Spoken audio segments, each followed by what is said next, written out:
Francisco, gracias por estar con nosotros. ¿Cómo sigue evolucionando el turismo en México y en el mundo? Hemos tenido un muy buen verano, Eduardo. Gracias por traer el tema, como siempre. Hay una sensación generalizada de que la pandemia ha quedado atrás y de que paulatinamente la recuperación se va consolidando. Eh, eh, en general, el mundo está prácticamente abierto y digo prácticamente porque no sucede así precisamente en Asia, precisamente en China, que es donde todavía se observan restricciones en general en la parte del sur de Asia, y por eso no podemos hablar de una recuperación total. La Organización Mundial de Turismo nos decía que para los primeros 7 meses de este año estábamos 43% abajo de los niveles de 2019 y que pues no se veía cómo pudiéramos estar de vuelta este mismo año. The Economist hizo un análisis especial para el 2023 y coincide, digamos, con esta idea de que no será sino hasta 2024 en que los niveles de turismo internacional estén recuperados por esta situación que prevalece en Asia, ¿no? En el caso de nuestro país, la situación es, digamos, habría que separarla en compartimientos. Por un lado, completamente recuperado el mercado internacional, como lo hemos comentado aquí, por vía aérea. Ya tenemos un 6% más o menos de incremento de turistas internacionales en los diferentes destinos del país. Eh, Todavía muy golpeada la frontera, 40% abajo. Cruceros al mes de septiembre 30% bajo, pero poquito a poco recuperándose, o sea, sí se está moviendo y nosotros querríamos pensar que para el próximo año, al final, cruceros ya esté completamente vuelta y el mercado nacional con un buen verano, pero todavía por debajo, ¿no? Eh, Depende qué variable utilicemos, entre 4 y 7% serían, digamos, los niveles que estamos abajo. ¿Qué es lo que vemos hacia adelante? Lo que vemos es una condición sui generis, porque por un lado tienes muchas presiones de carácter económico, amenaza de recesión o desaceleración en los mercados emisores importantes, esto que hace algunas semanas anunciaba el Fondo Monetario Internacional de un crecimiento pues casi marginal en Estados Unidos de la economía para el próximo año. Algunos de los mercados emisores incluso en patrón recesivo, como Alemania, y el propio mercado nacional creciendo la economía muy poco, pero por otro lado, mucho apetito por viajar. Esta condición que se ha venido extendiendo en el tiempo de que las personas, luego del confinamiento y las restricciones severas y profundas, digamos, atentaron contra su patrón de viajes, pues tratan de recuperarlo. Nosotros creemos entonces que hay una suerte de burbuja en la que las personas no están leyendo ni el periódico ni el estado de cuenta, ¿no? Mm. Entonces, muy animado el mercado norteamericano, excepcionalmente animado para México. Cualquier país del mundo lo estaría firmando. Doy los últimos datos duros que tenemos, o los primeros, del Ujú. mes de octubre en pasajeros internacionales. Un aeropuerto como Los Cabos, como Cancún, están en niveles, comparado con 2019, casi 30% arriba, Eduardo, treinta por Wow. ciento arriba. Es formidable lo que hemos estado viendo.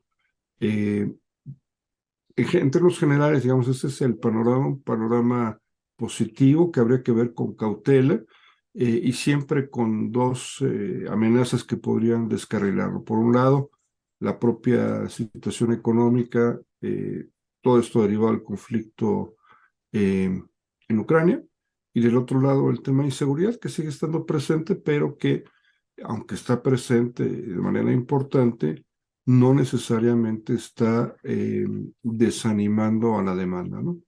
Qué sorpresivo, ¿no? Y sobre todo para el mercado norteamericano, que es muy frágil en ese asunto de la seguridad. no están acostumbrados a enfrentar estos hechos violentos, les alarman mucho. Y que eso no haya influido en sus decisiones de venir a México. Como que después de la pandemia hubo un gran destape del deseo de salir y de conocer cosas que no se habían conocido antes de la pandemia, ¿no? De salir, yo creo que es de salir, porque en realidad los destinos mexicanos son bastante conocidos y esa es parte de las razones que podrían explicar el que tengamos estos volúmenes. Es decir, a pesar de la inseguridad, hay cierta confianza de que guardando patrones normales, digamos, de precaución, no te sucede nada. Más del 50%, entre el 50 y el 60% de los norteamericanos que nos visitan ya habían venido antes a México, ¿no? Esa experiencia previa podría explicar en parte el por qué siguen viniendo con tanta frecuencia, con tanta asiduidad y en estos volúmenes que estamos viendo. Oye, a ver, la autoridad mexicana, la federal y las estatales, ¿estamos reaccionando como debiéramos? O sea, nos ha sorprendido el flujo de turistas a nuestras sedes, principales sedes, pero supongo que algo tendríamos que hacer para aprovechar y que sigan viniendo, porque conforme transcurre el tiempo se van incorporando otras sedes en el mundo y nos van a quitar mercado, nos pueden quitar potencialmente mercado. ¿Hay algo que tendríamos que hacer para aprovechar este énfasis turístico que hemos notado? Yo creo que los gobiernos locales, particularmente en Quintana Roo y en Baja Sur, gestionaron muy bien la pandemia. De hecho, es un caso, digamos, de éxito. Nosotros hemos hecho una investigación específica en los dos lugares, con más profundidad en Quintana Roo, y es claro que entendieron lo que estaban viviendo y que si bien no estaba todo completamente claro, habría que tomar una serie de decisiones que fueron tomando y que son hoy las que están, digamos, rindiendo fruto. Pero eso sucede, me parece, es básicamente en el ámbito local, ¿no? En donde para estas entidades el turismo es todo. En el ámbito federal, pues me parece que más bien festinamos eh, unos resultados buenos y que, digamos, tratamos de explicar como resultado una política, y eso me parece que no es preciso o no como resultado de una política de carácter del gobierno federal. Creo que tenemos que entender lo que tú dices, que la competencia es muy fuerte, que la competencia es global, que otros países, que otros destinos están haciendo su mejor esfuerzo por recuperar a los turistas, que están invirtiendo en promoción, eso que se nos olvidó a nosotros, y que el mercado tiene ese apetito. Yo escribía hoy mi columna del Universal sobre lo que pasa en el aeropuerto de la Ciudad de México, en el conjunto de aeropuertos de la Ciudad de México, y es muy desafortunado el que un sitio tan importante turísticamente hablando esté tan descuidado en cuanto al conjunto de los aeropuertos que conforman el sistema aeroportuario metropolitano, ¿no? La semana pasada hubo una crisis en el aeropuerto que yo creo que si no la viviste no te enteraste, pero que es muy emblemática de que pues no hay una visión estratégica de lo que esto supone. Uno de los días de la semana, por lo menos, el jueves que regresaba yo de Monterrey, una de las empresas que dan el servicio de taxis pues, dejó de darlo. ¿Por qué? Porque le cortaron la luz, probablemente por un impago. La carga adicional sobre el servicio de transporte obligaba a filas de mucho más de una hora, ¡Ah! incomodidades. Sí, o sea, yo hice más tiempo del aeropuerto a casa que de Monterrey a la Ciudad de México, por supuesto, ¿no? Este, y luego tienes el tema de Santa Lucía, que pues, trae un rezago muy importante en las vías de acceso. Lo que me dicen los expertos en aviación es que está súper bien el aeropuerto, que qué bueno, que ni modo, que es lo que hay. Pero si es lo que hay, pues ya nos surgen las buenas vías de acceso. Me decía un taxista que el taxi, digamos, oficial, que te lleva del aeropuerto normal a Santa Lucía cuesta casi 1,000 pesos, ¿no? Mil Entonces, pesos un taxi, ¿no?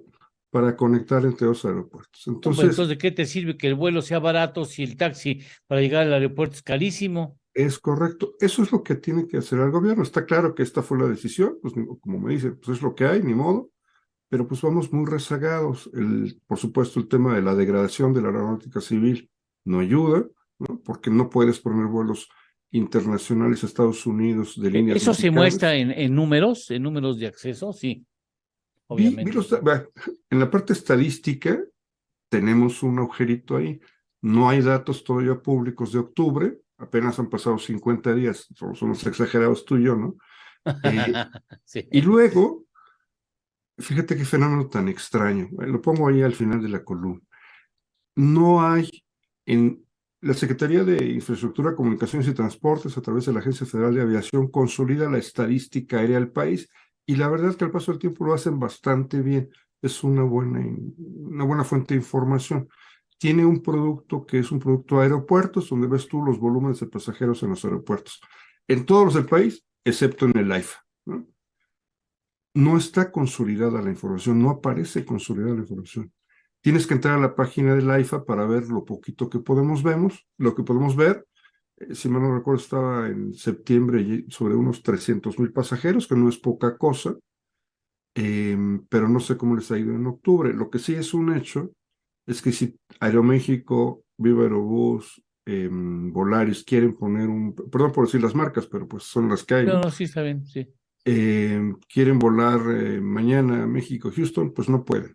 ¿Por qué? Porque estamos en una situación de degradación de la aeronáutica. Y eso también es un límite para el desarrollo de la actividad turística del país, que en alguna medida ciertamente ha sido compensado por las líneas extranjeras que han cubierto las necesidades de servicios. ¿Tú sabes cuántos pasajeros entre en México, las 10 rutas más importantes internacionales son sobre todo hacia Cancún? 4 de ellas tocan Cancún. Es el Cancún Houston, el Cancún Atlanta, el Cancún Chicago y alguna otra más que se me escapa en este momento. ¿Sabes cuántos pasajeros han transportado las líneas aéreas en esas rutas? Ujú. Ninguno. ¿No? No, bueno. Uy, Bueno, no, pues la cantidad de turismo que se nos pudo haber ido, bueno, se nos fue. sí, no se nos fue. ¿Por qué? Porque fue cubierto por las líneas internacionales, por las líneas norteamericanas. Lo que se nos fue es un poco de empleo, lo que se nos fue fueron ingresos Sí, para claro. estas líneas. O sea, es curioso que un gobierno que es, digamos, de corte nacionalista proteja, pero proteja las líneas aéreas extranjeras, ¿no? Es que, bueno, el señor no le entiende, no le entiende y no le entiende que no le entiende. Fíjate que lo que decía es que a todos nos queda claro que es una prioridad de este gobierno, del presidente, el tema del aeropuerto. Pues ayúdenle, por favor, sus señores, Sí, los funcionarios que trabajan para él. O sea, sí, se inauguró, está bien. A final de cuentas es urgente tener infraestructura en el país, ni modo, ya es lo que nos sí, toca. sí, Ahora, alguien no hizo la tarea, ¿eh? sí, Eso claro, es lo que yo digo. claro. Las realidades debieron estar, digamos, Antes, programadas, listas, o por lo menos avanzadas, ¿no? Y no vemos muchos avances. porque hasta los que montan puestos para vender ayudas y mezclillas se quejan de que no hay mucha gente. Yo O creo sea, que hay cada vez más volumen, ¿eh? Ayer veía los vuelos programados para ayer y ya no son tan poquitos, ¿eh? bueno, pues ojalá porque ya nos costó, Es correcto, ese ojalá, es el punto. ya nos Y es lo que costó. hay. Bueno, pues Pues tenemos vamos que a, resignarnos los que vivimos en la ciudad, que algún día utilizaremos ese aeropuerto, pues a tomar quizás una hora de tiempo para ir para allá. Por cierto, hoy cada vez, yo vivo en el poniente de la ciudad, por la zona de la Universidad de Anáhuac, pues estoy tomando entre 1 hora y media y 2 horas para ir al aeropuerto. Tampoco será algo extraordinario tener que ir por otro lado, pero seguramente sí, ¿no? pagando costos adicionales. Francisco, muchas gracias por estar aquí con nosotros, doctor, te lo apreciamos mucho. Gracias, Eduardo. Buenos días. Gracias, que tengan muy buen día, hasta pronto.